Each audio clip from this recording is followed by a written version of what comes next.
ফের চিকিৎসায় গাফিলতির অভিযোগ পানিহাটি স্টেট জেনারেল হাসপাতালের বিরুদ্ধে। রোগী মৃত্যু ঘিরে বিক্ষোভ প্রকাশ পরিজনদের।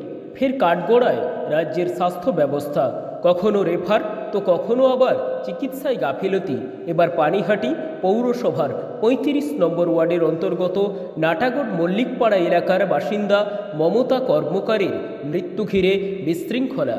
রোগীর পরিবারের অভিযোগ, শ্বাসকষ্টের সমস্যা নিয়ে আজ দুপুর ৩টে নাগাদ পানিহাটি স্টেট জেনারেল হাসপাতালে ভর্তি করা হয়।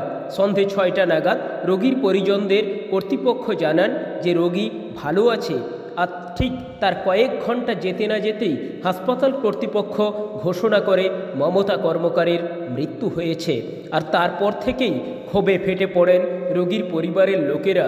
রোগীর পরিবারের অভিযোগ, ঠিকমতো চিকিৎসা পরিষেবা না পেয়েই মৃত্যু হয়েছে ২২ বছরের মহিলা মমতার। এই বিষয়ে হাসপাতাল কর্তৃপক্ষের সাথে কথা বলতে গেলে তারা দায় এড়িয়ে যায়। অভিযোগ, রোগীর পরিবারের। পরিস্থিতি সামাল দিতে ঘটনাস্থলে ঢোলা থানার বিশাল পুলিশ বাহিনী মোতায়েন করা হয়েছে। কোনো চিকিৎসা করা হয়নি, ডাক্তার ধরেই দেখেনি। ওখানেই শেষ হয়ে গেছে।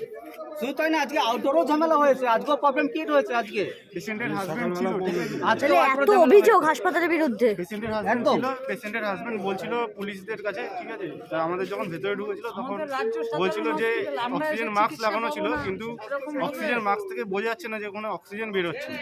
3টের সময় নিয়ে এসছে, শ্বাসকষ্ট হচ্ছে, এবার এখানে ভর্তি রেখেছে।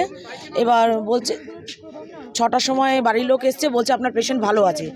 হ্যাঁ, সেই পেশেন্ট 7টার সময় মারা যায়। হ্যাঁ, এবার পুরো ডাক্তারের গাফিলতির জন্য সে মারা গেছে। ওনাকে বলতে পারবে ভালো আমার থেকে। হ্যাঁ, শ্বাসকষ্ট নিয়ে হাসপাতালে 3টের সময় ভর্তি হয়েছে। আধার কার্ডের জন্য ওনাকে ট্রান্সফার করা হয়নি।